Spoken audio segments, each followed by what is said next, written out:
এই খুনি হাসিনার ফাঁসির দাবিতে আমরা আজকে বলতে বিএনপি অবসর নেতৃত্ব উপস্থিত হয়েছি। আমরা খুনি হাসিনার ফাঁসি চাই।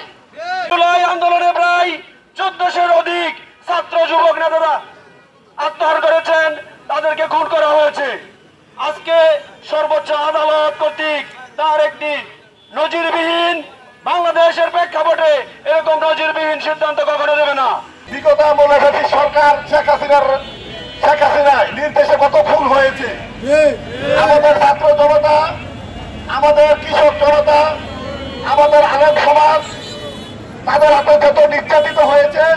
আজকে আমাদের এই প্রতিবাদের উদ্দেশ্য হলো ফ্যাসিবাদী শেখ হাসিনা বিগত 17 বছর এই বাংলাদেশের মানুষের উপরে গুম খুন যত নির্যাতন হয়েছে তার এই সমস্ত শাস্তি দাবি করে আজকে আমাদের এই প্রতিবাদ সভা। আজ তার প্রতিবাদে এই রূপগঞ্জ থানায় সারা বাংলাদেশে তার অপকর্মের কারণে আজকে যে রায় হতে যাচ্ছে, আমাদের বহুত মুরব্বীদেরকে আয়নার ঘরে রেখেছে শেখ হাসিনা। আমি শুধু ফাঁসি নই, তার লোকে অঙ্গ সংগঠনগুলি আছে, আমলা সামলা মন্ত্রী এমপি মামলা, এদেরকে আমরা চাই এই আওতা এলে তাদের আয়না ঘরের মাধ্যমে সাজা দেওয়া হোক।